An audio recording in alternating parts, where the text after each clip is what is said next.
This is the Ink, Pray, Love podcast. We talk all things health, wealth, and community connection. Let's go.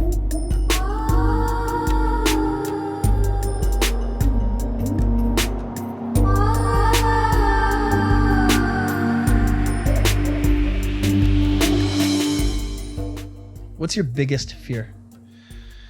I think at this point of my life, the only fear I have, it's a fear of dying, because I really do arrive to the life I love. And this is it. Like at this point, nothing can touch me. I don't feel anything else could frighten me or twist me, because I'm sculpted in such a strong experiences already. I've seen so many bad things on the path to the way who am I now, that actually nothing really can bother me anymore. I think the only fear I have at this point is like to die. So I do everything in my power to live great and a healthy life for the rest of it. So I think that's the way it is. Yeah. So I can be creative and share my artwork with the world, you know?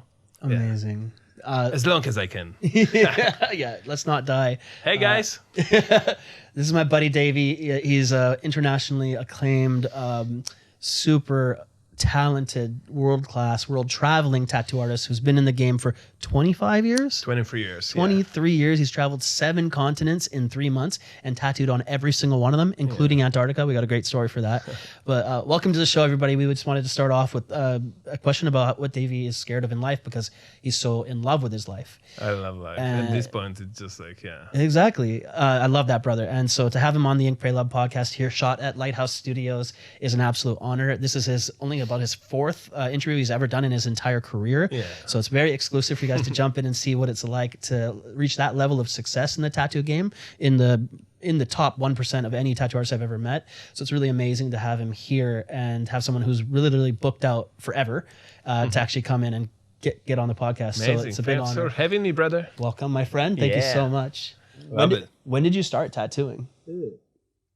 Back in, I don't really recall if it was 2000 or 2001, long time ago. So we were like a bunch of graffiti kids growing up in this like Eastern Bloc, you know, boring place, which was all gray. In Poland, right? Yeah, Poland was, at that time, Poland was still like gray, sad place where everybody was upset, mean, angry, kind of like rough. Angst. Angst. Yeah, there was like tons of bad vibes over there. Yeah. But I love it. I love it because I've grew up with like this drive and this goal to make things surrounding me way more colorful. So I wanted to be the guy. I was very artsy since I was a kid. Pretty much got into painting, and I've never stopped since I was like 3 years old. Wow. So I got in early, and I've just never looked back. It was form of escapism, but in the same time, it was form of like, I gotta express myself. I found tattoos on the way to me growing up as a person, like coming from like, you know, just normal upbringing in these circumstances, being the kid who constantly draw, looking for non-stop new surfaces to draw on. So when I found graffiti at the age of 12, I was all about it. I was all about like painting on people's properties and like, you know. I just was thinking about your parents' walls. Like, did you fuck up your parents' house? I hate it. Yeah, for sure. Like everything in what I could put my hands on was damaged. Like since I was a kid, like there was drawings on everything. And that was no different case when I found human skin. I was just like, shit. Like imagine like that idea that I can make my drawings even more permanently, because that was always my goal, blew my head away. I was like, wow, this is exactly what I want to do. If I can be creative and people will carry my artwork on them forever, wherever they go, it's like, it's the coolest thing ever. So I would never expect it to last that long. I thought it's a phrase because I was just 14 when I got in. You were 14 I was tattooing? 14 and I've tattooed like pretty much, you can say full time, when I was like 15. No way. Yeah, it was still in underground, but I like, once I found the tools and that whole concept in my head that I actually can put drawings on the skin and people will walk with them around, it's like, I just didn't want it to stop. That's amazing. So I never did anything else pretty much. It's like, once I found this medium, I was just like, yeah, this is cool because this is as permanent as it gets for now. I got my retirement plan ready in my head. I want to make something which lasts way longer. I want to do sculptures, like really OG, old school way of sculptures, which can last like hundreds of years, way longer than all the humans with my tattoos. So I'm always thinking about the longevity of that, like, you know, legacy of my artwork, whatever it is. But tattoos apparently turn out not to be a phrase, to be a lifestyle and like the best life choice. And because of that, I think I like to believe I had like one of the best life stories ever like happened to humans. Like I'm so grateful forever for every single thing that tattooing gave me. And I think we're mutually like still very respecting each other. Like tattooing, it's never been a job. It's forever a passion. And as cliche as it sounds, it's like I made it lifestyle around it. And I've never been at work a day in my life, but I have been given like great life opportunities because cool I lifestyle. polish that, like cherish that, you know, tattooing. Yeah. Well, because like when we connected, I think it was just first, I think on Instagram, because we have very similar mindsets in the sense like travel the world, be positive, work on 100%. ourselves. You were like, yo, when are we going to get to meditate together? I think that was one of the first things that you said to me. And I was like, yes. And like, please guest spot at any of my tattoo shops because your work is super cool and very unique, right? And I remember seeing that, I think you told me, or I saw it on your thing, on your Instagram, where it was like you did like 100 back pieces in 3 months, was it? Or? No, it took me years, but I've did a couple of projects which consist of like 100 something, and I did over that short period of time. Even though the one thing which we're supposed to talk today about, doing 7 continents. That's it. I did 7 continents over a 3 months period. This like, is nobody's in 3 capable months? of that. Antarctica? Including that, brother. This is it. 2 weeks in Antarctica. That's a long, because I don't think people go to Antarctica for a long time. No, people don't. But I've Wait, took like... tell me about that. What the fuck? I want to hear everything. You have so much cool shit I want to so talk it's about. But tell me about Antarctica tattooing. What? Like, I've never wanted to tattoo. I never wanted to have an office. I don't like to... I don't like to limit myself, and in the same time, I like to be creative. And my stimulant for being creative is surrounding myself with different cultures, different languages, different smells, different foods, different beautiful souls, different assholes. I love all of that. I love I love everything about travels. Yeah. And it's always been my like biggest goal. Like, how can I do travel? Growing up poor, no chance to do that. When I like going back to my upbringing. It was even like sign of a weakness to have dreams about travels. Really? But I always had them inside. I also wanted Sign to of go a to weakness. Yeah, it's like you don't talk about your dreams really. You just live on surface. No shit. Like, life is tough, rough, and you sit on that bench and you complain about everything. You're a mad person, you know? So it's like it's ballsy to even have dreams, but nobody had them. Oh, it was more like we live here because this life is piece of shit and we're gonna die here. So it's like let's just fucking carry on, you know? Drink. Yeah, that's why vodka. everybody's intoxicated there. Everybody's angry. Yeah. Everybody's fucking divorced. Everybody's like... Would it be like if you talked about your dreams there, it'd be a real sign of vulnerability? Because it would be like, you know, like you believe in something really, so you really go into it, you have a dream, and other people don't have that. It would make them uncomfortable, so they'd kind of hate on you. Like I'm trying to wrap my head around around this. It's different. I would say it's like kind of... I like to think that this generation, whoever made it, from like a hood, from like really fucking shitty circumstances, of like having 0.0 chances to get out from there, and they made it through. They had this like incredible, insane drive, which I like to believe I had partially. And I'm talking like footballers, musicians. If you look at the careers, there is no, like almost no successful people from our generation, from like past 30, 40 years, who ever had it easy. Like no one of them. All of these motherfuckers work their asses off. Incredible work ethics, incredible drive, fear, escapism. That's what I needed. I needed to escape from there. My dream of traveling was just because nobody traveled there, nobody ever been anywhere else than like maybe next country, Germany, to work or steal car, you know? Like nobody was anywhere. And for me, it was like, I want to go to Africa. Yeah. But I can share it with anyone. So I'm going to work my ass off. I'm going to be the best of the best of the best possible so I can actually make it happen. Cool. Then I brought my mother to Africa for holidays a couple of times. You know what I mean? Yeah, like years awesome. later, I'm like just like fulfilling that dream. I respect your grind because we went in deep on it. We hung out the other day at the Astana and just talking about our stories together and just like man, like you did build a really cool life. I love that. I love hearing all about it. Like, and just how positive you are. Like you have such like this zest for life. We bounce off each other so well because we're just like, let's do awesome shit. Let's do global awesome shit. Let's build some cool shit. Let's do this. Let's have the best experiences. And 100%. all the places you traveled, like you're way more well traveled than I am. And I think I'm like pretty cultured and traveled. It's like, no, this guy's like 10x what I've done. It's so cool to see that. And that you've been this international tattoo artist for how many years? So 23 years now, bro. 24 years. This is it, 23. 23. Yeah. Wow. That's wild. That's like an adult human. I can't wrap my head around it, like how long I could be like constantly in it and loving it and polishing and cherishing it. How do you keep the passion for something that long? Day. This is it, like, because you gotta be honest with whatever you do. You gotta be passionate about it. If you're not passionate, you're on the path to fail, no matter what it is. If you're not driven by something which I still can't explain, I think it's way more spiritual that I'm aware of. If you don't have this like little piece of this little ingredient, you're gonna burn out at some point. You're gonna change your mindset. You're gonna stop at some point. You're gonna pause. You're gonna need a break. But for me, it's like, no, I fucking want it. I want it all. I want to travel. I want a tattoo. I don't want to stop.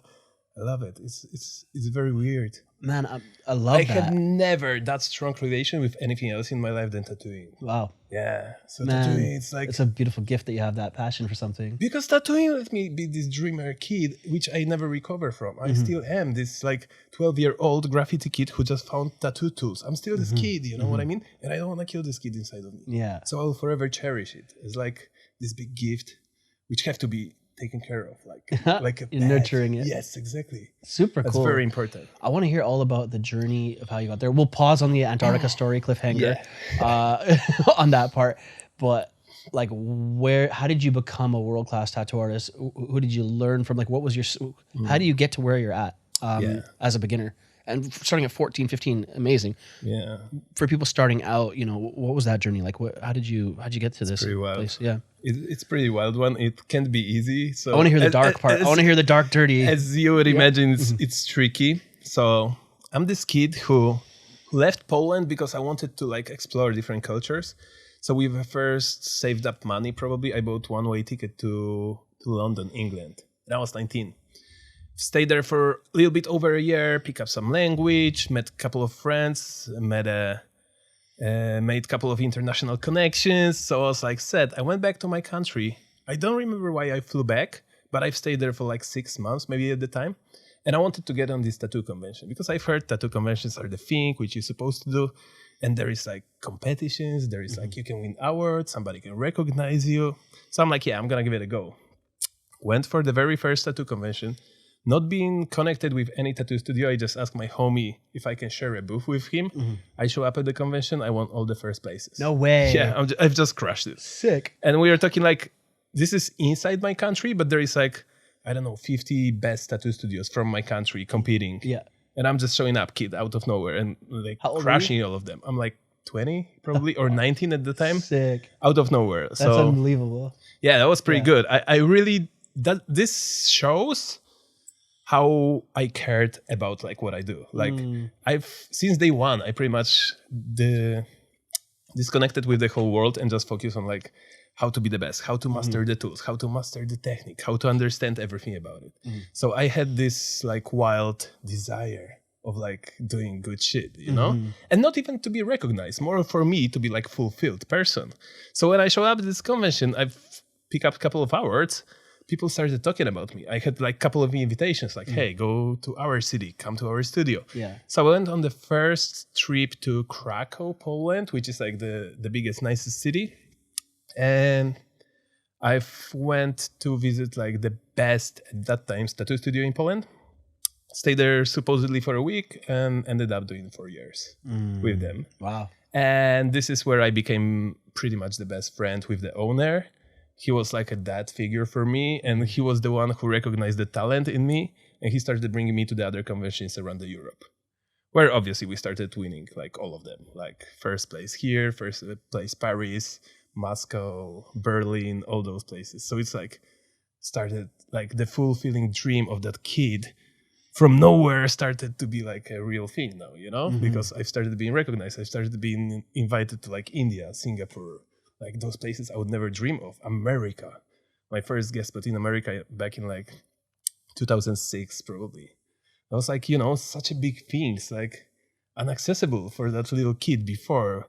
But now 6 years into the career, I already was there. I was like doing it. So it's like, it's incredible push and drive. Yeah. Super cool. I remember you telling me you're learning from some serious masters that are well known in the industry in Japan and in California and all these amazing places. And progressing in your art, was your art, because you have this amazing like graffiti style tattoos, like they're cool, man. Was it always that style, or did you start doing other stuff and then move into your niche? Like, what was your progression in your art like? Yeah, so art wise, I kind of always wanted to do what I'm doing now, so I always went for that direction. Okay. Yeah, I've never really changed, or I think I do evolved, hopefully. I hope people can tell like my things from 10-15 years ago are different, but they're still the same aesthetics. Yep. So I kind of wanted, I didn't know until back in 2014 on one of my first trips to San Francisco, when I got to work with Supermaster Ed Hardy, and I got to spend time with him, and we got to chat a lot about artwork. I didn't know until then that my mission is to be the bridge between East and West. I kind of subconsciously knew it, but he named it, right? And I was like, wow, this is it. Like, my artwork was always influenced by Asian things, but in the same time, I was this graffiti kid from Poland. So kind of like I'm on my lifetime mission to connect these two bridges into one. So I can bring something to Asia from my culture. I've spent like last almost 14 years in Asia. But so I brought this like European street aesthetics to Asia, but then heavily being influenced by Asian aesthetics, I brought like back that culture to the West. So whenever I'm like in States, Europe, Canada, or whatever, I'm like sharing this kind of part of understanding about art. So man, I love that. And that you took something that you're passionate about and also your upbringing and really went with that. And that's something like when I mentor young tattoo artists at my shops and they're trying to figure out like where to go, and they're just doing tourist tattoos or something, or they're just doing, kind of a bit of everything, rocket ship one day and then a dragon the other day, or like whatever. And I always say to them, like, pick something that you love doing, like pick a niche that you're interested in, and then go double down on that, and then get really good at making that creative and finding angles in that. But it's good to have a niche in life. It's good to have some direction. Right? But what I love is that Ed Hardy named it for you. Yeah. See, that's like gold. And when I've had any mentors of me be like, you're going to be good at this thing because we see it. And you're like, oh, really? Yeah. And it's awesome because then you like, it further cements in your confidence to do that. After he heard my story, and like I've literally like would walk into his shop first thing on the first day of my arrival, 9 a.m, Ed Hardy sitting there in front of big screen and going through my portfolio. Cool. And being like silent. And I'm like, this moment in my life feels like being judged by God. Like, I don't deserve that yet. You know what I mean? I'm just a baby. Like, and like this man, this amazing human being who make American tattooing into what it is. He's like watching my shit. I'm like, this is a lot. Yeah. That was the first time, but after that, like I have many of these encounters around the world with greatest masters. But then again, like he was like inspecting my work very carefully and trying to understand why I'm doing what I'm doing. And then he asked about my story. I shared with him like my upbringing, where I'm from, what I'm doing, what I'm trying to achieve. And he's like, yeah, this is it. That's kind of a life path which I was on when I was tattooing. Like he tried to merge these two worlds. He was very in love with Japan, but then he lived in America. He did it on different scale. And then I've like multiplied what he did, kind of, and like he gave me blessing that day. He was like, just do your thing, dude. Do these back pieces, do these painters, like go share your artwork with the world. Keep doing it. It's amazing. Like you're on the right path. And I was like, yes, sir. I'm doing it. Like this is it. You know, important to have people that look out for you with that direction, that have like the knowledge. It's so important to have that because they can just see something from an objective point of view with all their experience as well, and then help you in the right direction. For everybody listening, because I have a lot of listeners in Vancouver as well, and Ed Hardy was like the flashy shirts, those were got super popular. Remember those? And they got really douchey after a while because douchebags would wear them. They were, some of them were pretty cool. Don't get me wrong, I was a douchebag. I had Ed Hardy, Christian Auger, I had all that shit, that 2004 era or something, for sure. Till unfortunately 2010. But enough people were wearing those shirts that were like gang affiliated in Vancouver that they banned them from nightclubs. Oh, really? So if you wore an Ed Hardy shirt out, you wouldn't be allowed in the club. Okay. Ed Hardy, Affliction, the Fight brand, Yeah. and Christian Audigier, and I had all those stuff, right? And it was like you sure. couldn't wear them anymore. Yeah. And I was like, oh man. And so it kind of had like a bad reputation for Ed Hardy Yeah. in that sense, because it was like they're cheesy. The shirts, like everybody wore them. Some of them were pretty gaudy. But him, people don't know, is he's one of the most well-known godfathers of tattoos. Yeah, You yeah. know, American traditional style. yeah. He's the The GOAT. shirts were like 25 years after his career. Yeah, Like, yeah. He did all the like he like put this path for all of us to Mm-hmm. grow skills, and then when he was retired, he did that like Clothing clothing brand. project. It blew up too. Yeah, he made a couple of mil. Like, why not? At least. Who else blew deserved that up. if not him? You Yeah. know what I mean? Yeah, yeah, Like yeah. he's the champ. He arrived. He achieved it. He did like clear path for all of us. Let him make some money. You know? Super cool. And tattoo No. artists usually don't make good money, so he scored, and that's great. Like I mean, you were saying this this is the before. people who should make it. You know what Yeah. I mean? So yeah. Well, you were saying about the tattoo artist money thing, just because there's some tattoo artists that no, they do quite well. I mean, you do quite well. Your prices are world class prices.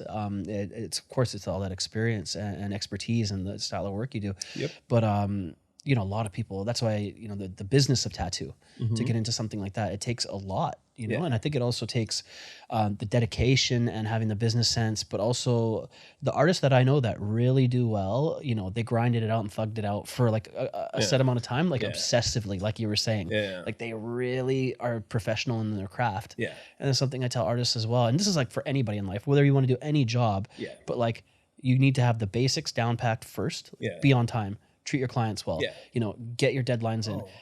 Get good at what you do. Yeah. Promote yourself. Yeah. Like ding, ding, ding, ding. In any job, you Yeah. just need to do that stuff, right? You want to be a coach? Yeah, cool. Get good at what you do. Be on time with your clients. Provide a good service. Yeah. Market yourself. Yeah. Find your niche. Like it's like bang, bang, bang in every circumstance, right? No, it's funny you said that, because for like if you would ask me at any certain moment given in my life until I came to realization, like probably a year ago, I thought discipline is bullshit. Really? And then Okay. I've learned that little thing about me, that I'm one of the most disciplined motherfuckers when it comes to my work ethics. I was never late a minute in my life to my work. I was always there on time. I was there like 3 hours after everybody left. On point. I was drawing before, I was drawing after. I was like non-stop doing it. And now that I'm on my like new health path and I'm like at the gym every day, swimming pool every day, doing all that good stuff it just comes naturally. Amazing. And the whole idea, if you would tell me a few years ago that you have to, like, if you want to get healthy, you got to go to the gym every day, I would be like, no, I can't be disciplined enough. I didn't know I had it already in me because, like, what tattooing gave me that really mindset. So I would recommend it. Like, what are you saying? For all the young people who want to get into the industry, that's crucial. Yeah. You got to get your shit together. Yeah. You got to be on time. You got to be respectful for people you potentially could work with, for everyone else. But that's human nature. That's basics. That's like... I love that point because I've seen you do it. Like I love transferable skills that you had discipline in one area and then you transfer it to another, which usually it's like kind of, I had it in, the first thing I disciplined in was martial arts and I got my black belt in kickboxing. I was teaching kickboxing and that really helped me have like, I did a thing. And I was like, okay, that was kind of the only thing. I got kicked out of high school, you know, I was a bad kid and I dropped out of university. I was selling drugs or college. And then kickboxing was the thing that I actually got. That I did. I finished, got my black belt. I did the thing, and it took discipline. It took focus. It took dedication. It's crazy what it does to you. It's amazing I when would you be a complete mess of a person if I wouldn't find tattooing. Right? Because tattooing kept me in check. it gave you years. a thing, right? And so then when I went to go become an entrepreneur and I left to move to Bali, I was like, well, I don't know what to do, you know? And then I was like, well, you do have skills though. And it was like, why would kickboxing skills help you in this? Yeah. But it was the dedication, the respect, all these things that actually And then waking transfer. up on the shitty days and still doing that. Exactly. Which people don't have. Getting punched in the face. People don't have it. Showing up. Yep. So you going then into health and fitness, because that's how we really connected, you and I, was your spiritual journey and your health journey, as well as, of course, tattoos. Yeah, but 100%. we really sync up on that. Like, we had a cool friends hang the other day and we did some breath work, went for a run, did the Exactly. We sauna, love the and same it was like stuff, and it's so unbelievable. And Yeah. creation. Think of cool ideas, right? So what I love about that was that you used your tattoo determination and skills and work ethic and then now put it into your spiritual practice because you weren't always a healthy spiritual human. Oh, 100%. Right? This is a good one, guys. I was like, we got to tell this story, man. Yeah, we got to tell it because you were in unbelievably unhealthy. You showed me photos of you and I could not recognize that was you. How much did you weigh? What era of this was your life when you were a big fat drug using person? Oh my He's God. sober now. Tell this story, bro. So it's been a good couple of years being sober, like 5 years now. Amazing. That's great. That's a good. Congratulations. It's like my life started 5 years ago, pretty much. Before that, I was like a little bit lost, but I guess it's been like this since day one. That tattooing actually occupied everything in my life to the degree where I totally lost account of like, I didn't track what I'm eating. I didn't like pay attention how bad I sleep, you know. At some point I've ended up like tattooing all those people who would have the bad influence on you too. Of course. Half of my clients were drug dealers, other half were like bartenders or club owners or promoters or whatever, the worst type of people. It's easy in the tattoo industry to be around parties. It's like comedians, they drink, they party. And then I've never liked to say no, so I was always like this happy kid who liked to party. So I was around, you know, every single city I would show up in. The city knew I'm there, and like, you know, every place I walked in, like everybody was fucking partying. Sounds fun. Yeah, it was fun. It was needed at that time. I'm a different human right now because of that experience. I'm very grateful for that episode. But I went all the way up till, to follow up your question, as like being big giant, which can't control myself. I went to 150 kilos. Wow. Which I carried on for a couple of years. 320 pounds or something like that? Yeah, like That's drinking huge. tons of beers every night, sniffing lines and doing all that unnecessary things, which at that point were just my medicine to be numbed after tattooing for like 14-hour days. Wow. So I understand why I also used those substances to calm me down, cool me down, or like show another face of me, because I was working my ass off. It's funny that cocaine would calm you down. Cocaine would just make me anxious. Like, Yeah. Oh, really? Cocaine's not like a chill drug for me. It's more like, you want to hear a story? It depends how long your relationship is with that. Yeah. That said lady, you know. But I did good, like, you know, 8-9 years. So yeah, we've seen everything human potential can bring, and the worst sides of the world. So fuck drugs, kids. Like, they're bad for you. Don't try these experiences. It's good to have them as a lessons, valuable, but honestly, it's like you can live without it. The only lines you should be doing as a tattoo artist are ones that are straight in your drawing. You know, try not to do too many. So honestly, too much it's cocaine. like, try it once. I was big. I was party boy. I was happy. I was happy big. Like, I wasn't like, I'm dying. I was just like, fuck yeah, life is good, you know. Let's enjoy Happy rock and big. roll. Yeah, like huge. I would show up and the doors were like open everywhere I went into.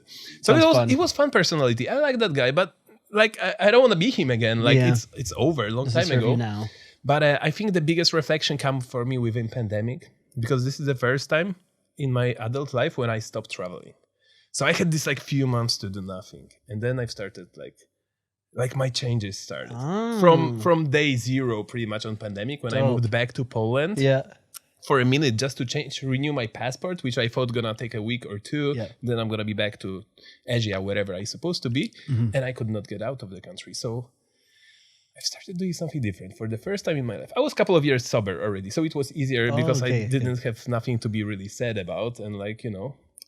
So at this time, I've decided to start going on the walks, because like sitting in doesn't do it for me. I don't play video games. I don't watch Netflix. I have like way more fulfilled, nice life to be able to not kill the time in this way. So I started to go on long walks, and this started changing me, bro. Couple of weeks in, listening to audiobooks. One of the particular audiobook which really resonated with me at that time was weirdly Steve Jobs' biography. Oh yeah? Yeah, and in Steve Jobs' biography, there was like lot of situations in this guy's life which happened on the long walks. He was an Buddhist, and he was like practitioner of TM, I think, transcendental meditation. Yeah, very spiritual driven dude.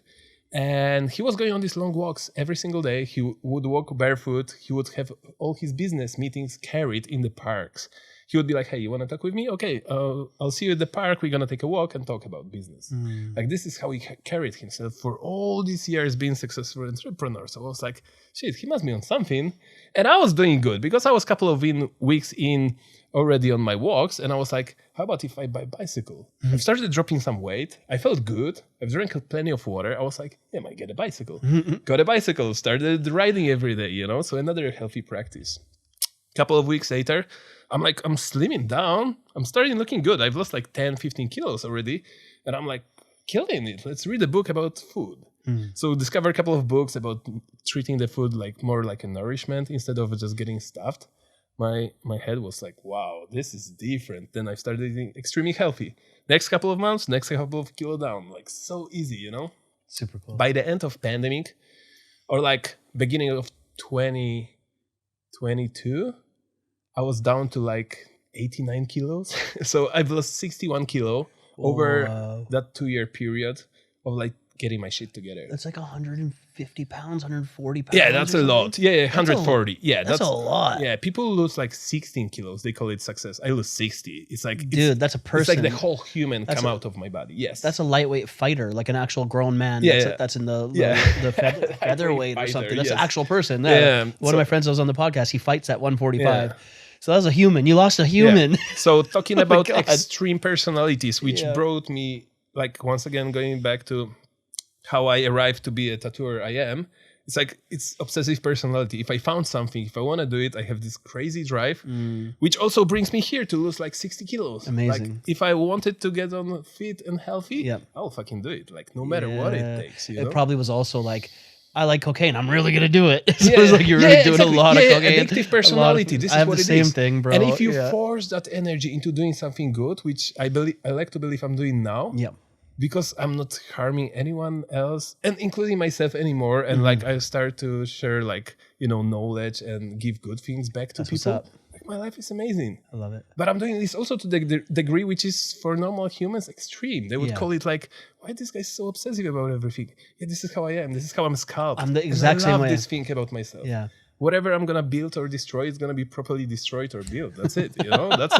That's my standard, and I have a very high standard for myself. So it's like, bro, I love that. I was the exact same way. Have to be, because I was also an addict. I was doing hectic amounts of pills and putting lots of stuff up my nose, so much, right? And I'm glad it all happened because it brought me here, and I'm super happy with my life now. It's cool. So I wouldn't have been here if I didn't go off the deep end, right? 100%. So it's the same. We got to be grateful for our stories, and then when we get past it, we can just be actual thank the stories. Like thank you, Aaron, for being such a ridiculous drug addict for 4 years, and then going into being addictive in your personal development, because that's what I did too.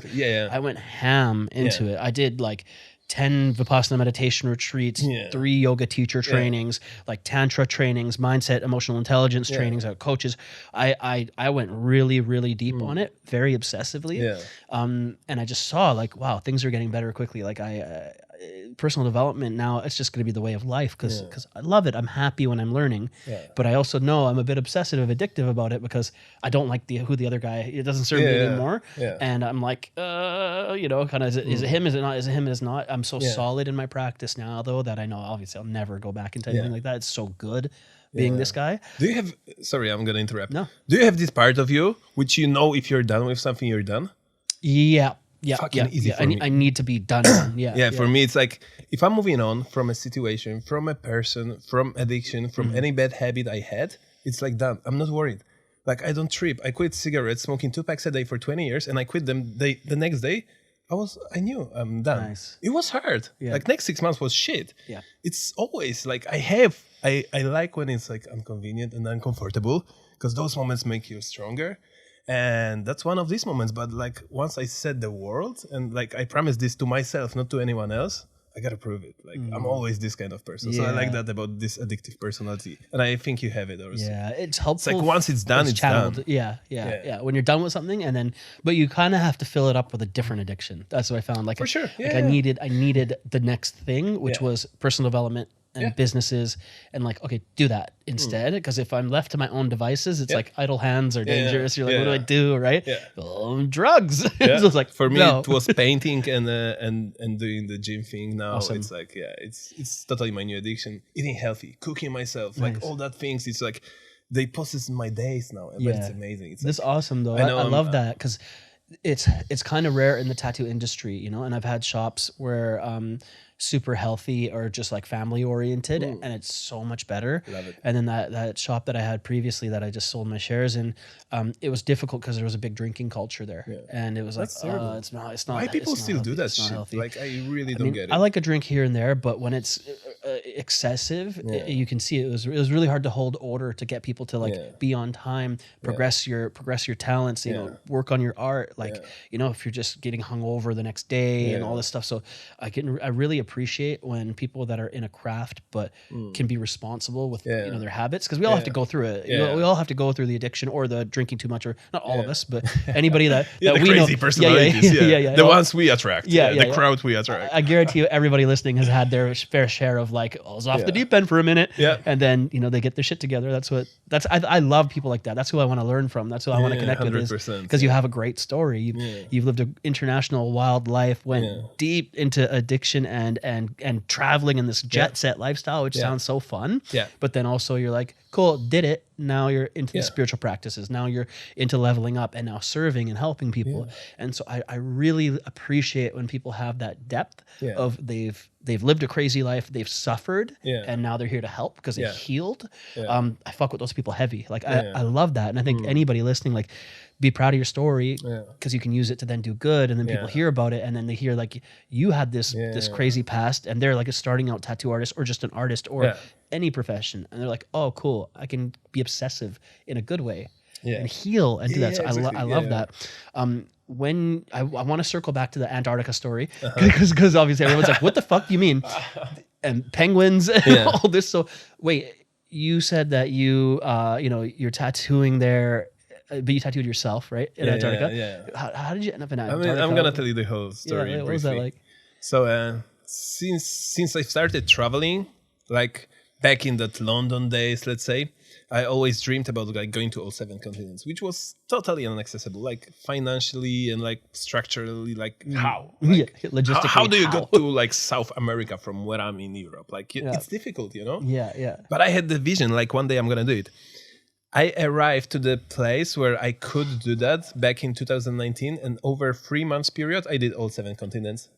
I did like 11 countries, and I did it all. Like my goal was not only to travel there, but to make at least 1 tattoo in each continent and each in country, you know? Amazing. So far it's been like over 60 countries, but that particular 7 continents was the hardest one to do because I had to prepare Antarctica trip first. You can't just rock up. There's no like direct flights to There is no Antarctica. direct flight. There is nothing. There is like literally 2 free ships which can get you there, and these ships are booked out years in advance. Wow. Yeah, they're like Nat Geo trips. Like this is how you get into Antarctica. When was this? So 2019. Okay. So recently. So end of 2018, a friend called me up and she said like, hey, there is this one cancellation I'm seeing from my travel agent on this trip to Antarctica. The boat takes off in 2 months. You got to pay like X amount of, $1,000. Wait, can I ask how much it was? I'm super curious. It was like 10 G's. Yeah, that's what I heard. For that boat trip only. Yeah. You gotta get to Ushuaia, Argentina, which is like another whole trip. Oh my God. Because I'm based in Asia, so it's like it takes like this is a trek. 3 days trip, over there, and then you go to Antarctica. Wow. So anyway, she's like, there is only one cancellation, and you gotta let me know now so I can help you book it. I'm like, yes, I'm in. When is that? Like taking off? It's like in 2 months. I'm like, I'm quitting whatever I'm doing. I'm going. Like this is it. Sign me in. Yeah, but just so you know, there is like 500 Chinese on that boat, and no one else except you. What? Yeah, because the boat goes like it's Chinese rented 500 boat. 500 Chinese people and you? Yeah, so this is it. No way. Yeah. So I'm like, sign me in. Little at that, I know they are all retired too. So average age on that boat was like 60. They all like world travelers, cool, amazing humans. Yeah, there's they're probably fun. not a bunch of tattooed people. Nobody had tattoos. Like, no, bro. It's like they're looking at you this like, is what? So my life story. You know what I mean? When I'm not with my crowd and I had the best time ever. Awesome. Love them. Yeah. So I went on that boat trip. I mean, obviously, I booked the flights. I went to Mauritius, Africa. I went to a couple of different places on the way. Mm-hmm. But I booked my flights to Argentina. And I supposed to be also in Santiago de Chile and I believe it was Rio in Brazil. Mm-hmm. But I canceled those trips because I fell in love with Buenos Aires in Argentina. So I stayed there for over a month just before of taking on that trip, which already make my stay in South America and Antarctica already 1.5 months. So I had like another 1.5 months just to do the rest of the world. And I did that. So I did like New Zealand. I think I've been to Australia like twice. I've been to Singapore, Taiwan, Japan, Korea, Hong Kong, couple of different places on that Asian trip. I did a couple of countries in Europe. Within that left over 1.5 months, just because I wanted to prove to myself again, like my crazy personality. Instead of doing this like normal person, just one country at the time, take your time. No, I'm like 3 days here, 3 days here, 3 days here, 3 days here. Wild. And I killed it. Yeah. No way. What did you do in like Middle East, Africa? Where'd you go? So I went to Dubai. I was lucky to tattoo in Dubai, where it's like tattooing in Dubai it's different than anywhere else, because you guys have to understand that tattooing around the world is very welcome, and we are all privileged to like be part of whatever tattoo culture is going on in the particular countries, while Emirates remain one of the countries which the culture still didn't develop the need of. Yeah, it's tattooing. haram, isn't it? It's But apparently there is one little studio which is allowed to do. So I've get in touch with them. I did a couple of tattoos there. Amazing people. And I did Lebanon on that trip. Cool. Lebanon is legendary. I love Lebanese people. I love Lebanese food. Oh, I love food. Lebanese people. The women are beautiful. People are insane. Epic. People are so Lebanon's so dope. partying. They're Yeah. party I heard it's a Arabs. good time. They're crazy Arabs. I love them. Party Arabs. I love them. Like Lebanese are the wildest, and I've met like a lot of different Arabs. Lebanese are the wildest species. Like they're rare breeds, Species. beautiful humans. They speak so many languages. They're so smart. Yeah, they're like Singaporeans of Arab countries. You know what I mean? They're nice. Yeah. Any Lebanese person I've met, they're always a vibe. They're really intelligent too. Oh, so intelligent. Like Beautiful. they're crushing it. Yeah, Beautiful. and there is tattoo culture too. And my No shit. homeboy have a studio. Yeah, I visited, had amazing time with him. And immediately, like I arrived, nobody knew about me, and I didn't know anyone. Within 6 hours, I had like party event hold for me for like 100 people come, and full restaurant full of tables, very Lebanese welcoming. I'm like, wow, thank you guys, like you're amazing. You know, this is like hospitality there, another level, like insane, like just Asia or Middle East. You know what I mean? Like so good, so welcome. Wait. We got off track with Antarctica. Yeah. So 500 Chinese people. This is a great. 500 Chinese people. So, you're on a boat. You get there. What do you do there? So, how long does the boat take from Buenos Aires? I'm in Ushuaia, which is like from Buenos Aires. I gotta cut the flight, which is like 4 hours down, all the way to the southernmost point in the world. Wow. Which is called Ushuaia, small windy city. Okay. And from there, I'm getting on the boat, and the boat sail 3 days. Wow. All the way down to Antarctica shore, and then cruise by the shore for 10 days, and then going back for 3 or 4 days. Okay. So it's insane, because I went on like there is no tours for like tourists. There is like either explorership cruises, and I went to one of those. Other one are the Nat Geo sponsored photography trips. So that's the only 2 options to get there. And the third one is actually from South Africa. You can take a couple of hour flight. Just to say you've been there, you put the step, like they make you land there for an hour and you go back. Wait.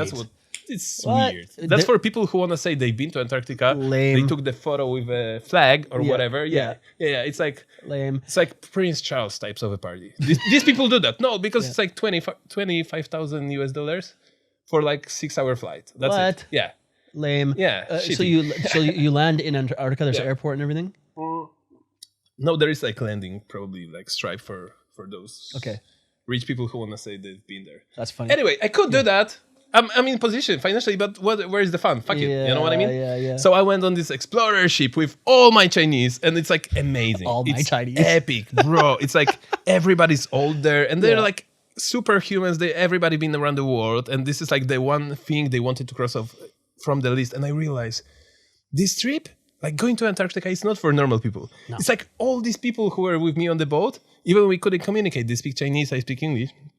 But I knew why they're there. They're there for a reason. Everybody is there for a reason. Antarctica is just the one last place in the world where you've been everywhere. You want to mark off from your list. And not many people would ever be in, like, have option to do so. I thought I'm never going to be able, and I did. So it's amazing. Once we got to the shore, I've learned that we have like an hourly landings, because you can't spend like a night overnight in Antarctica. You're not allowed to. Okay. This is like independent, not country even. It's like independent land, which it's not allowed for anyone to stay on. So we don't mess it. We don't fuck it up. because of specific of the nature it's there. Yeah. Like there is different types of plants. Like it's different planet. We're talking different planet. Yeah. And you can't just step there and put your shit together. You know, you can't like set up your laptop over there. You're not allowed. You can get off the boat fully sterilized in the costume. Wow. Get off, stay an hour on the land. Like you have like a big. How cold was it? You have like a super suit. So the temperature fluctuates from like minus 35 Celsius. Casual. Yeah, until like plus 15 within the same day, within like 3 hours. Wow. So it's insane. Wow. Very unpredictable. Wow. Highly unpredictable. And the captain on that boat would inform us every morning, like, hey, probably we can't land today because it's like minus 20 and windy, you know? It's like, we're not going to get to the shore because there is huge iceberg, which is like 10 times bigger than our boat suddenly appear here, Suddenly appears. Yeah, and it's like, we can't land on that day, but whatever. So we have like an hour landing, and I'm like strategizing my plan, how I'm going to tattoo Antarctica. It gets more and more difficult at this point. So I'm like, how do I gonna get one of the landings? I have to do that. Yeah. Okay, there was one day we arrived to the shore. They dropping us off with this like, so the costume was like pretty much Morgan Freeman Outbreak minus the face cover. Like it's all combination on the top of your layers you already have because it's cold. Yeah. And you have like this special combination so you don't bring any fauna and flora. You don't bring any bacteria over there to the land. Because there is like millions of penguins living there and we don't want to poison them with our bullshit we bring from the land. You know what I mean? No, they would start dying. Like don't poison the penguins with your bullshit. Yeah, don't do that. Don't do that. Honestly, that's what it was. And then one of these landings, I think it was my birthday. Actually, it was 19th of February, the day we landed. No I was way. like, this is the day I'm tattooing. Like this is it, you know. And since I didn't have any human canvases around, because all this like, as much as I love all my ship people who were there, they were not into tattooing. So I was like, I'm just gonna tattoo myself. I had this like 2 sterilized needles with me, the new ink bottle put in my pocket, hidden secretly, so no crew knew what I'm about to do. And once we landed, we had like 30 minutes walking path up the iceberg and going down. But I really felt sick and I felt bad. So as soon as we landed, I was like, hey, how about if I just like chill here for like that 1 hour? I'll skip the activities we have for today. And they left me there. And I was like, set, like, hey, let's get into work. No way. Put my gloves on. Yeah, I got my needle. Oh, actually, I didn't put glove here because I've tattooed this. Number 7 on my hand. It's hand poked. It's the first time I ever did hand poked. Oh, actually, second. Looks good. Yeah, it's pretty solid. It's pretty damn good. Yeah. It's very important. So I just did it myself, sitting there, surrounded by penguins. And I have to tell you a secret about Antarctica. It's funny. Have you ever been to the chicken farm? This place smells. Yeah, it's horrible. Bad. Yeah. This is how Antarctica smells. What? Antarctica is covered with penguin poop. Everywhere, bro. No way. Millions of penguins. Yeah. They have to poop somewhere. Of course. Bro, and they poop everywhere. No shit. So it's shit. Yeah, this is it. It smells. That's and I'm like, so funny. I would never expect that. So I'm sitting there on my birthday, 35th birthday, or like 34th birthday, whatever, hand poking myself, being the happiest kid in the world because I just make the craziest dream in my life actually possible. Surrounded by penguins. Tattooing my hand, being surrounded by penguins, like pooping everywhere, and being just like excited and grateful for my life again. That's I was awesome. like, this is it. Like I arrived, like after this, I knew if I will never travel again, like take my passport, I'm happy. I arrived. I did that. Yeah. Like most of travelers would forever dream about going to all 7 continents. I already did. It was like, damn, Man, I love this for so many reasons. Thank you for that story. It's fucking awesome. Sorry for making it way too long. No. That was a great story. I think everyone's gonna have enjoyed that. It's so great. And wait, what was the temperature at that time when you're tattooing yourself? That was probably like around 0. Okay. Yeah. Okay. Your hands getting cold tattooing bearable. yourself? No, 0 is all right. 0 is really. I mean, okay, you're from Poland. No big deal. And then I love that you were happy that. Well, you do quite well as a tattoo artist, making great money. And the thing that really matters to you is the experiences. And that's what I really love. That I used to, when I was making big money in the drug game or whatever, and it was just like, I wanted things, get the car, get the Gucci, Louis, whatever the fuck, right? Yeah. I went through that phase too. I went I through think we all do. I went through watches. I went through all that expensive shit. But it's like it's useless. I mean, don't get me wrong. I like nice stuff here, but I really value experiences more now. And knowing that those make you happy, like that's a great story, and you lived a great full life. And at the end of your life, you're never gonna be like, I'm glad I bought that wallet. No, it doesn't matter. What you're really gonna want is have done something like tattooed yourself around penguins or I was on acid one time, the first time I ever did acid in Bhutan, and we found a monastery on the top of a temple, and they invited us in, and we were all like, me and my friends, we were all like tripping on acid, and they invited us in, and we're inside this Buddhist temple, and they're like, want cookies and tea, and we're like, yes. And it was the craziest thing. There's a bunch of nuns that we were around. It was just like the wildest thing to be around, like little 15, 14-year-old girls that were shaved heads. And I'm like, that experience was free. I mean, the trip's expensive to Bhutan, but the most incredible life story, you know? And that's like such an awesome thing to talk about. You know, those experiences really matter. It's funny you said that, because I've just recently came up, inspired by some books I've read and all that about like getting better yourself. But I came up with like simple task, which I want you to do after our podcast today as well. It's very simple. Just write down 10 things on the top of your head which makes you the most happy and which you are most grateful for. You're going to learn something about finances in that task. It's funny. I'll tell you all about it later, and I encourage everyone to do so. Wait, tell us now. We want to hear about it. Okay, I'm going to give the brief idea so everybody can resonate with it in some way or another. But the point of the task is, I did it for myself as a reflection on one of the books I've read, like, hey, what does make me more happy? So it would be simple long walks. Long walks change my life. Reminder, okay, I'm putting down long walks. What another thing? Just spending time on the beach, being silly goose, like, you know, playing in water. That makes me happy. Ocean. Okay, number 2. Another thing, friendships. I'm grateful for those beautiful people, the souls in my life. Amazing friendships. And I've learned, like, by putting the 10th position, I don't want to like undisclose because it's not important. Valuable reference is that everything I put on that list, 0 of those things were materialistic possessions.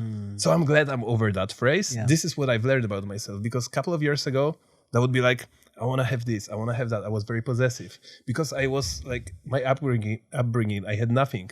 So all my adult life, I have to replace it with something. I was buying a lot of expensive shit, a lot. And like, it's like, I've learned that on the way that they didn't make me any better. They make me look better maybe when I walk into that club, but who's that shitty person in the club? So honestly, they didn't bring any value until I could give them away for someone to help them with. Like, money is a tool. I've learned that about money. Very grateful that at this age of my life, I know that for a fact, that it doesn't bring me happiness. It's a tool to make your life and people around you more comfortable or help them with necessities. But honestly, it's like, for my own personal values, all the things I've listed on that little list, it's like, they're all free. They're all available. Like, you know what I mean? Like, this is mind-blowing because you think of it, what does give you most happiness? Maybe like a luxury house or a fucking yacht. I want a yacht. No, actually, those things, I've been on amazing yachts. I've been on super yachts. It was fun, but I wouldn't like, I wouldn't like need it in my life. Like, it's, I've learned that about myself, that all the things that makes me really fulfilled and happy, they're all free. Oh man, that's so powerful. Thank you for sharing that. Because I encourage everyone to try to do the little test for yourself. I'm gonna do guys. this. I don't know. This is great. Because like we never check. We check a lot. Like we definitely do check a lot how we feel, how we resonate, how we like, what value we can bring to other people and that. But sometimes it's just simple tasks like that makes you realize what kind of human you are, on what path you are, at what moment of your life, It's interesting. Like it's that list 5-10 years ago was completely different. Totally what I was thinking. Values was shitty. Like who am I? Like I regret not doing that list, not knowing it earlier, but I will keep myself in check now every 5 years. And I want to see those lists like growing, like what's important, what's actually in there, Yeah, that's such a powerful tool. And it's such Thanks, brother. That's very basic, very simple. It's great though, because it's just like also checking where you're at and what your values are. Because I know for sure if I was 24 and I did it then, it would have been like money, like first money, girls, money, drugs. Like it was just like. But I was carried also I was carried on with like the what society understanding of happiness is, and it's bullshit.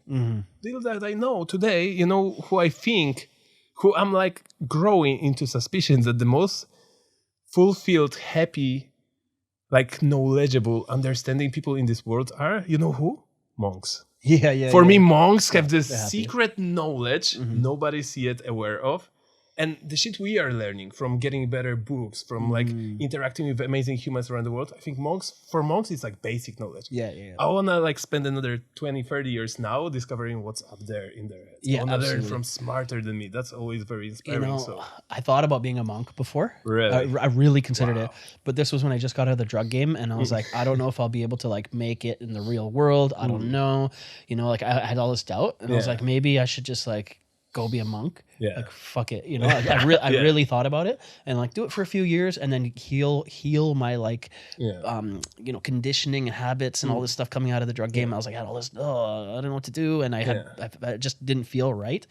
But then I thought like, no, like that would almost be me giving up on making it in the world, because it would have just been easy. I think a lot of people I talked to, probably a bunch of people listening, they're like, I thought about being a monk at some point, and it was usually when you're in like kind of an emotional turmoil, because it'd be like my escape, and it's like a holy escape, you know, it's like like a good escape where you're like, I'm a monk now, everyone's cool, but it's like, well, that's because I didn't know if I could make it as a spiritual entrepreneur, and that's kind of why I still think it'd be awesome to go monk life for a while, you know, and it would be very helpful for super dope, all of us for sure. Like going to go stay like I lived at an ashram for a month in India. It was amazing, you know. I was like, that was the vibe.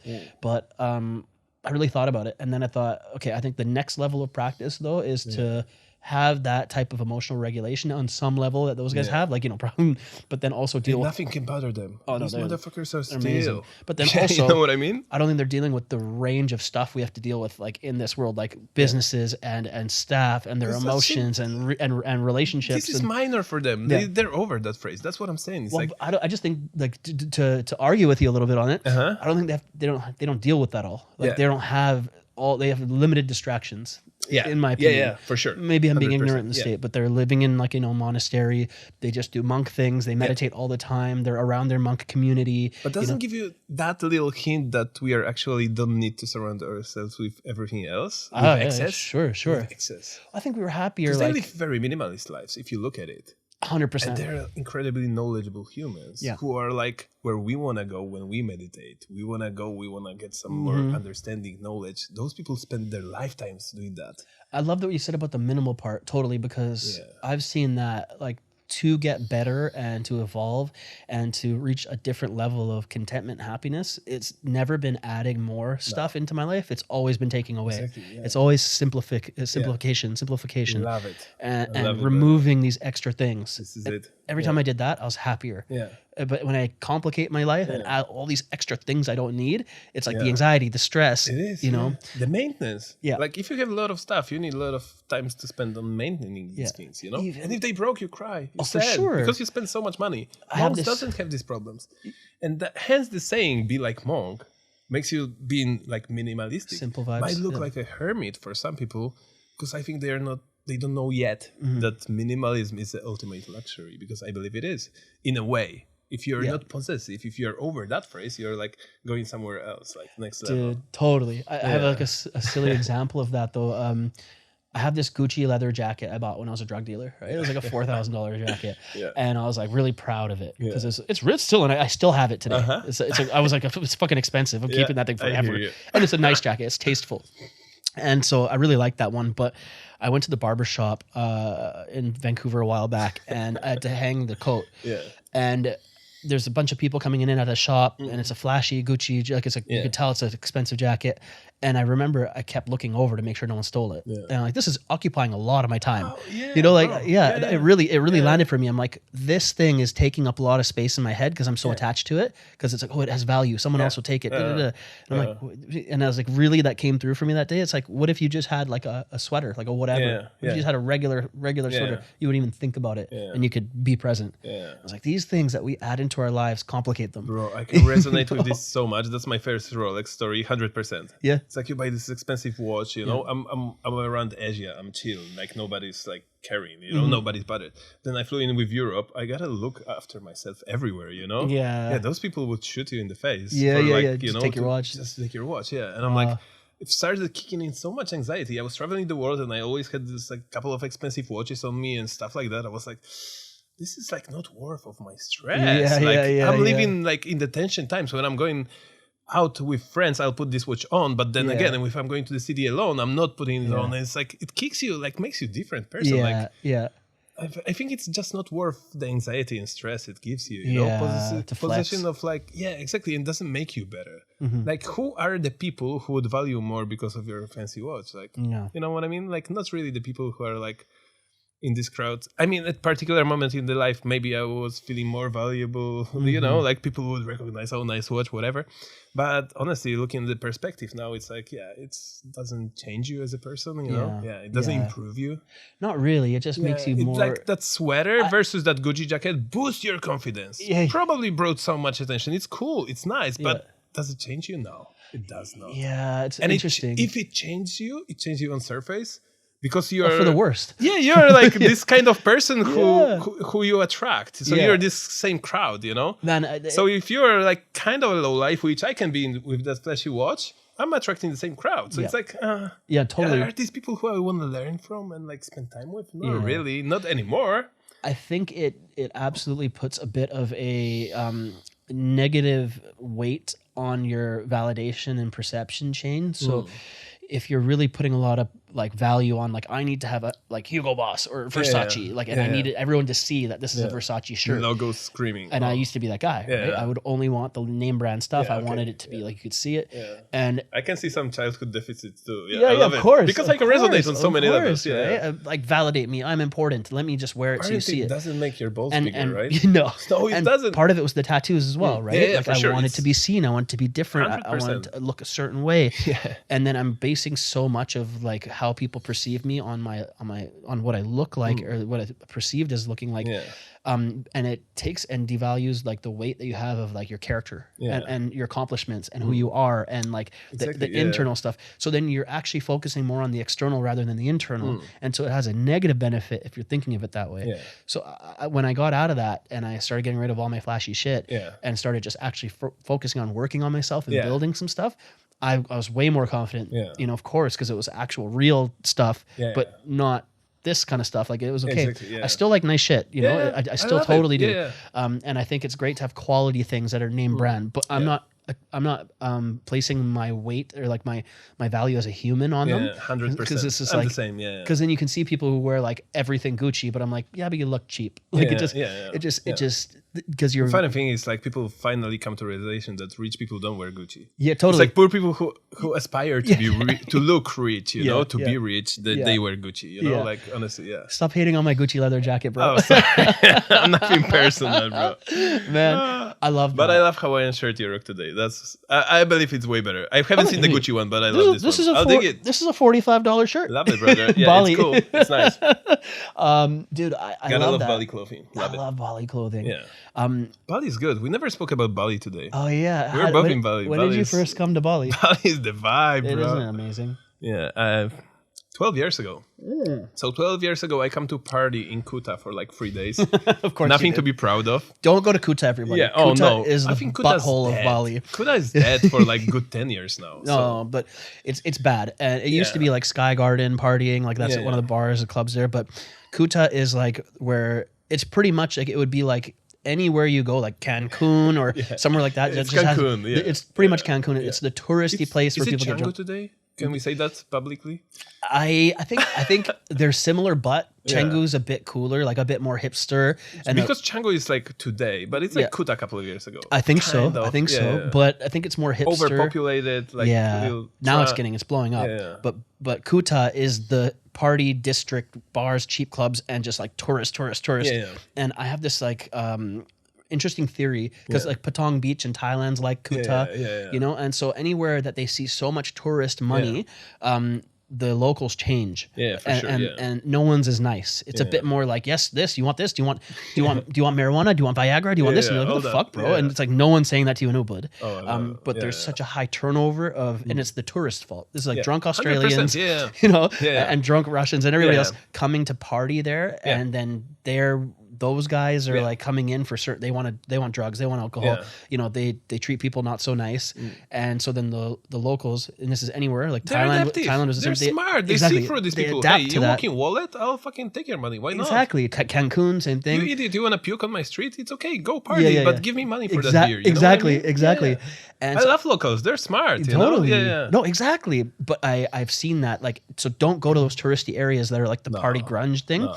That's like, every place has this. You're pretty much just getting fucked up in a pool. Yeah. That could be anywhere. Yeah. You're not seeing any cultural stuff. Yes. You're not seeing it. Exactly. It's like going to Vegas. It's like you can get drunk in a pool in Vegas, you can get drunk in a pool in Cancun, you can get drunk in a pool here. Same shit. Yeah. What are you really like accomplishing? Exactly. I get it. Some people are like on their vacation from their job, so they just want to let off some steam. Honeymoon. But don't go to Kuta on your honeymoon. Yeah, I mean, I've heard people did like weirdly, Kuta's because they don't know anything about Bali, and they would book that trip in that weird hotel or stay in Jimbaran hotel for like honeymoon. Stay in a big resort. When you go travel, you want to get enriched. You want to get these beautiful experiences and get in touch with the culture. 100%. And if you go to Kuta, all you get is chlamydia. Yeah, exactly. I love it. That sums it up. So I went. And on that trip, which I was 3 days pretty much partying in Bali, I went one or like half a day probably to Suluban Beach, to Uluwatu. And I fell in love with that place. That's like Suluban Beach is like a little piece of, not the sandy beach, it's actually the hole between the rocks which connects you directly to the ocean, one of the famous surf spots. Yeah. And I walked in and I felt immediately like in paradise. And I was like, I did a little promise to myself, I'm going to live there one day. Like, no matter what happened in my life, no matter what our circumstances around the world, I'm just going to come back and live close to Suluban Beach. Today, I live 3 minutes away. Amazing. I love it. Like, it's right next to the Istana. Just Istana. Yeah. So just like next door from there. So I'm unbelievably grateful for that connection and that calling I had at that time from that small particular piece of land in Bali, which was like calling me like, hey, come back here, homie. Like, come back when you get better. Yeah. And I like to believe I come back as a better human years later, and I'm very, very, very grateful to be there. I love that. At this certain moment of my life. I'm not staying there forever, but for now it's serving me, and I hopefully, can get something out of it. I've been there for a year now. Yeah. I fucking love it. I love when you go somewhere and it calls you. Like you're like, this is special. A calling. Yeah, this place was like just like being that close to the ocean in that particular place. I was just like, wow, this is the vibe. This is amazing. I want more of that. I love it. Yeah. I'm curious, back to the tattoo stuff. Like, you're just as passionate as when you started, and still tattooing, and still traveling the world. And it was hard. We got carried on so awesome many different levels, but we got didn't so much talk about to talk tattoos about. yet. And the tattoo, we did a little bit, but I want to hear, like, now at this point in your career, you're still traveling tattoo artist. We were talking before, because Bali is not really your work spot. No. It's not really exactly your demographic. It's more like tourist tattoos here. Yeah. Not these big legacy pieces that are bespoke from, a well-established world-class artist. It's kind of like people come here, they want their like travel tattoos. Oh, they want to have a great time holiday, and by the way, get the tattoo. Yes. Which nothing wrong with that. It's just different clientele, different things that what I do. Just for the context, guys, like what I do, it's usually like full body coverage tattoos, which are very, very particular for certain individuals. My work, super niche. I like to believe attracts only like 0.1% of like whole tattoo crowd. And they are incredible humans. I'm forever grateful because I have way more clients than I would ever be able to tattoo until the lifetime. Because like pretty much, I'm always laughing that I'm booked out forever because it's pretty much the case. Because I'm starting with one individual, they usually want a full sleeve, but we ended up doing both legs and back piece on the way somewhere because the story keeps growing. So it's never like one or two tattoos with me. It's more like I would tattoo few people during the 1 year period, but they get a lot of work done by me. So it's like, it's full body coverage. So it's very different level of dedication. And that's why it doesn't attract most of people. So even if I would try tattoo in Bali, I would probably limit myself to the only individuals who are able to fly in. Yep. But then those people who want to get tattooed by me in Europe, or Americas would have a difficult time to get here. Yeah. So that's why I don't. And I treat Bali as like my 100% healing center. Like Dope. I'm at the gyms, I'm eating healthy, I'm doing all the stuff which sometimes I don't have time to, or I overlook when I'm traveling and intensively tattooing everywhere else in the world. So Bali for me is just a place to I love that you have this to as be, your to spend sanctuary. time. Yeah. And yeah, what I like about that also is you're so niche because you're like graffiti style, Asian inspired, Japanese inspired pieces are super unique. I don't really remember seeing anyone who does your style. Yeah. And I've been in the tattoo industry for like 7 years now. So I've seen a lot of tattoos and a lot of tattoo artists and stuff. And, you know, by far your style is super unique. And what I love about that is it being so niche that you're booked out forever. Like it's like, because there's no one doing what you do. Yeah. So a lot of people aren't going to want to get what you want. They're what you do, but then there's always a narrow stream of people who really will. That's concentrated right to you. It's like, that's great. Yeah, that's like niching is dope. a little bit understanding, going back to your previous question from like a couple of questions ago about like having certain style, or if I come from different background and then my style was evolving. It was never evolving, and because of that niche is small but solid, people, like, you know, because I was continuously doing the same thing, just getting better and better and better slowly. That determination attract that certain crowd. So it's unbelievable. That's so cool. It's good people who follow my work, and I usually get huge inspiration from my clients because they are not normal, if you know what I mean. They're a very, very, very particular type of people who really seek for something different and who are attracted to this particular aesthetic. So they're like, some people come to me and they're like, I've been following your shit for 10 years. And I'm like, wow, thank you. I really hate what I did 10 years ago because I was still the baby artist, you know what I mean? But they've been following and they've been waiting until I get good so they can contact me. Like, honestly, it's unbelievable. Most of my clients, they know my shit for like 15, 20 years. It's like, wow, unbelievable. Yeah. So they've been watching the path, you know? How much of your personal personality do you put out there on your page, or is it mostly art? Because you have such a great personality. You've done so cultured, done so many things. So I feel like people follow a person, the brand of them, as well as your art. So incredible. But you know, a lot of people who want coaching from me or want to support my business is like, no, they've been following me for a long time. I have people that have been following me for 7-8 years or something like that, and they're like, no, we've seen your progression, we've seen your journey, we've seen all the stuff you've been through. We just want to get something from you as a person. Like, do you get that? It's so funny because I'm really the worst type of person, and I think I gotta spend more time with you, brother, on doing that. Because honestly, like half of people who follow what I do, they got no idea how I look. Like, I never post anything about myself. I don't share at all my story. Your podcast, what we are doing today, it's literally me speaking about my journey for the 3rd or 4th time in my life. And I've been asked like 4 times a month to do podcast interviews, and I'm just like, no, I'm busy, sorry. So I'm not the person who actually wanted to share the way I look or my lifestyle with the whole world, but I'm growing to the time of my life when I'm gonna be certain age and experience that I'm willing to start sharing this story, so hopefully can inspire someone. Oh, absolutely. So this is like the only reason why I would do so. Awesome. Other than that, I want everybody to know my artwork, and I'm happily sharing it every day on my like social medias or whatnot with the world. But honestly, I always wanted to be the man behind the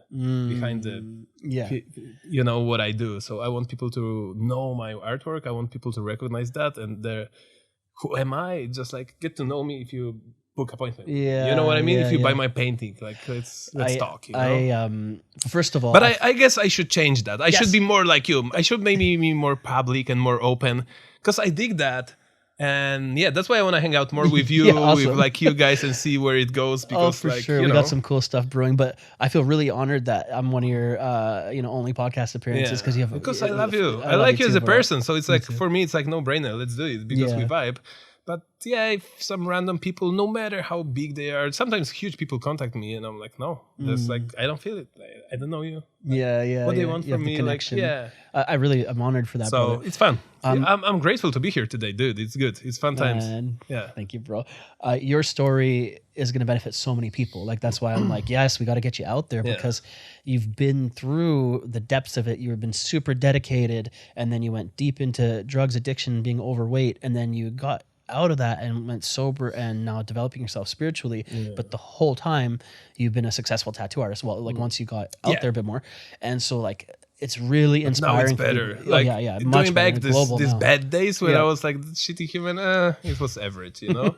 I could do so much better in my Yeah. life, but now I'm doing it. Hopefully, like every single artwork I put out there, it's like it's quality, and I know, like you know, Yeah. fully consciously, like Yeah. I'm signing my name underneath. You know what I mean? So So it's different levels, different results when you get your shit together. how much better do you think you got the improvement once you went sober, or just like got serious about not the destructive behavior? 180 degrees. Yeah, unfortunately, when I was that like previous version of me, that 1.0, I was thinking I'm killing that because everybody was saying, "Hey, you're doing good, brother." But actually, I'm looking at this stuff now; it could be way better. Yeah.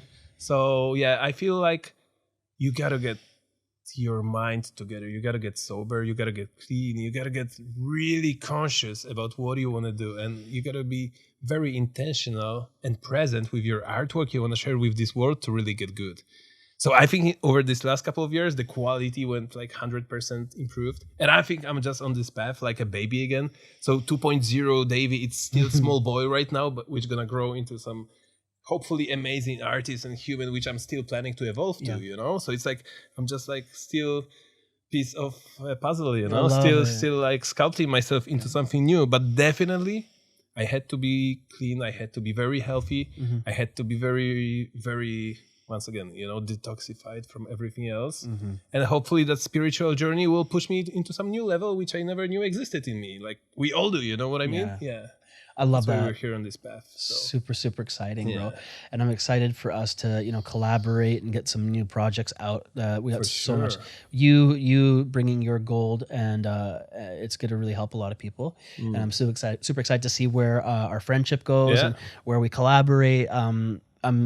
It's we got some projects in the working in the pipeline. Yeah, we got something coming for those guys. Exciting. and all these young tattoo artists or people that are starting out to get guidance from a seasoned veteran, successful tattoo artist that has financial freedom to go to Antarctica, like, you know, like whenever he wants. Like it's something that and intellectual freedom too, you know? Big like, one. Yeah. Thank you for saying that. Not being attached to like, you know, obligations makes you really free, man. I think it's going to help a lot of artists, and then, you know, for me to help with the business aspect, we're going to be able to help a lot of people. So I'm excited for that. Whoever will hear from us, don't be shy. You can reach out to, you know, Aaron or me anytime. And if you want to talk more about tattoos development, or we are here super open. And hopefully it's not our first.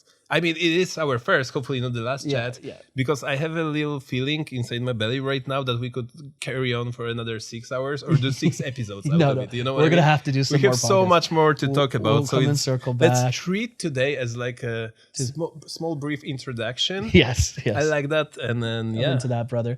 Before we go, you mentioned there was some books that really changed your life. I'm very curious. What were some of the books that you were like, ooh, those ones were like the ones that were pivotal for you? I've been incredibly fortunate on these last few years to be surrounded by incredible humans who are way better than me. Like I want to say my circle of friends is very small, but they're all better at me in so many ways. So I got inspired. While my previous life, going back, so just for the context, they were usually just like party people, same level as me, you know? Today I attract different crowds. So all of these people read interesting books. So when I went through my metamorphosis, every now and then I got past like a couple of good ones, you know? Starting with, dude, on the books I can go for hours, but honestly, a couple of books which changed the way I look at the things, even like most hated Jordan Peterson now. I love when when I first read his 12 Rules for Life. For sure, dude, changed me. Like that book completely changed me.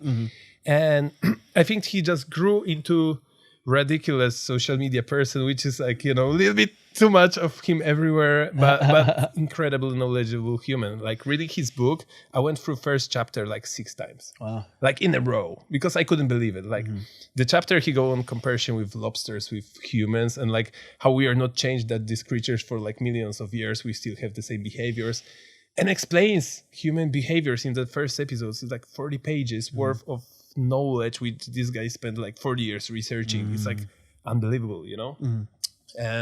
I think one of the books which inspired my diet, I told you that earlier today, it's called Meat is for Pussies. Unfortunate title, but book is as direct as it says. It's written by one of these New York hardcore scene dudes, very direct book about like why you should not eat meat. And I did that for 3 years after reading that book, which did great things for me on my losing weight path.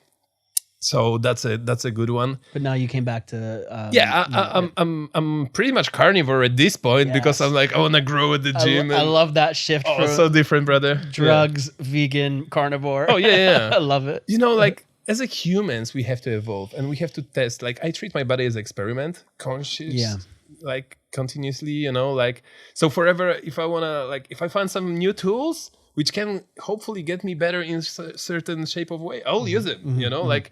Smarter people than me told me to do so in these books, you know. Another one would be James Clear, obviously. Atomic Habits. This is it. Yep, that's a good one. And yeah, I don't know. There is tons of books, but definitely. What are your favorite ones? Oh man.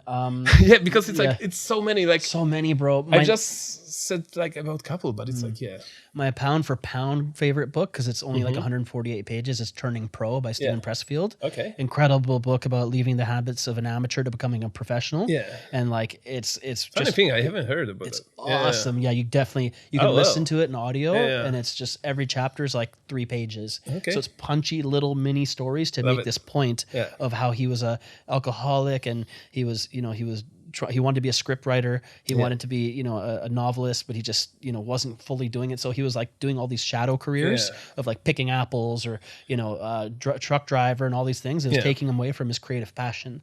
So it's like, that book is sick. I give it to all my coaching clients to start with because it really helps them become a pro, to turn pros. That one's amazing. Yeah. I really loved,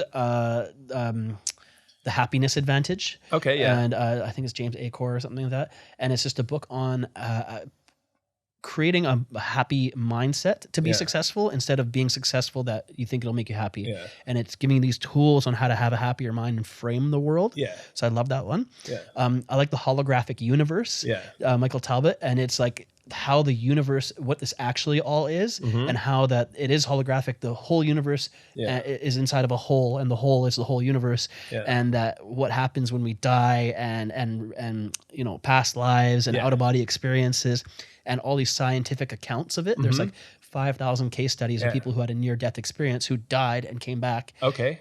And they all had so many very, very, very similar experiences. Yeah. And it kind of shows you like what this is all is and how it all works. That's interesting. When I started reading that book, shit got super trippy. Yeah. And I started seeing this as like a simulation or just waves and particles, and like things were getting a little trippy for me. Yeah. So that's one. And then Synchro Destiny by Deepak Chopra. Okay. And that's about how there's so many synchronicities that are actually just like a not a coincidence but coincidence, and that we can manifest so much in our lives by raising our frequency. Yeah. And then you start seeing all these like coincidences happening, and it's like, oh, that's a sign.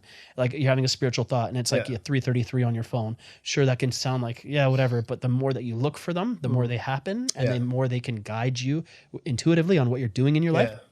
So you kind of communicate with the universe. Is like, oh, that's a sign. Oh, okay, I was supposed to meet this person. Okay. Oh, this is kind of happening. And so it's really trippy. Sounds like there's a couple of good ones there I need to check. Yeah. How about finances? What's your favorite book on finances? I'm very basic, man. What's yours? The one which sculpts me, Rich Dad Poor Dad.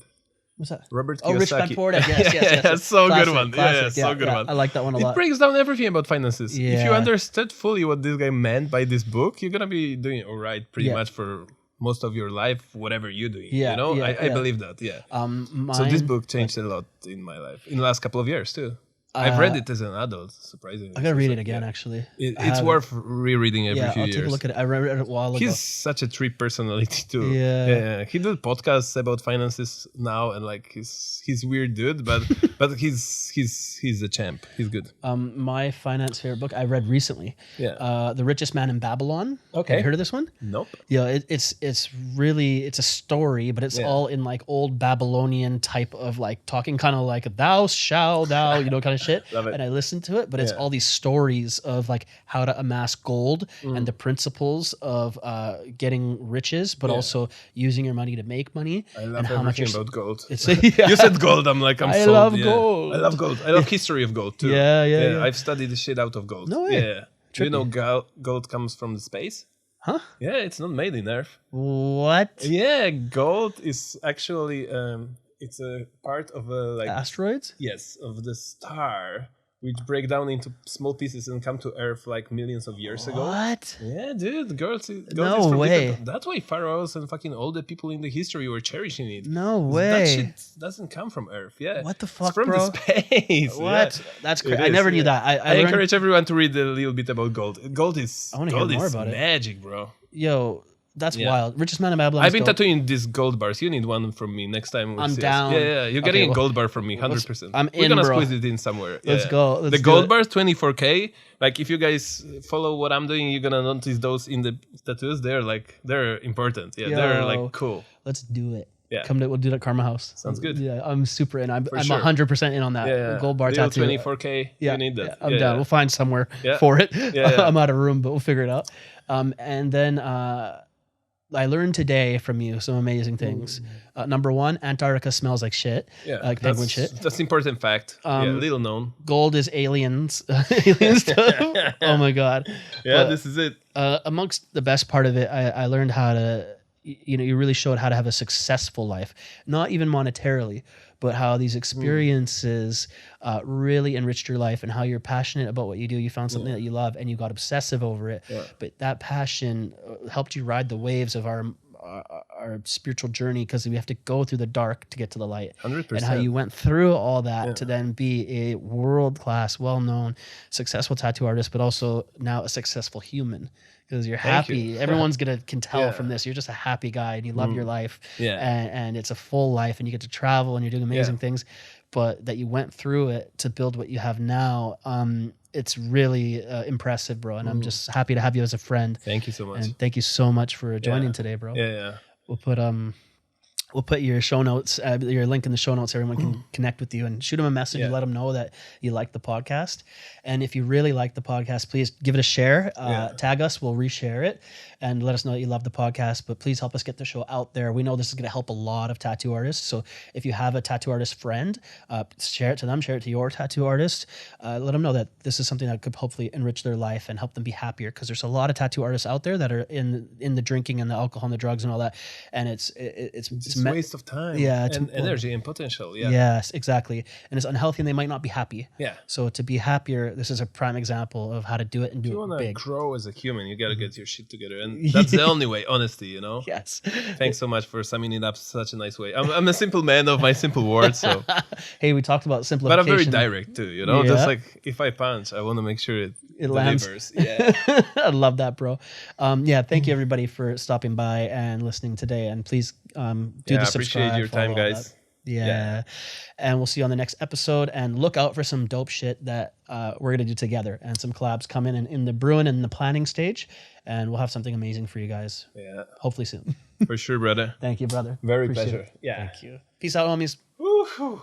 Thank you so much for listening to this episode of the Ink, Pray, Love podcast. I hope you found it inspiring, entertaining, funny, and also feeling a little bit more present and connected to yourself. Please leave a review and like and subscribe and do all those things. I'd really appreciate that. As well as if you're feeling in a giving mood, this podcast is there for the charities that I love to support. Go to www.aaronbaya.com/charity and get some of those good karma points. This podcast is brought to you by Lighthouse Studios in Bali, as well as Full Reset Coaching. That is my coaching practice. And if you're looking for help in business, inner game impact, and building your legacy to be something you're proud of, your brand, your business, and how you walk the earth and who you impact, and also having the mindset and the heart set to be able to be happy handling it all, I'm here for you. Just DM me. Let's go. Peace out, homies. I'll see you on the next episode.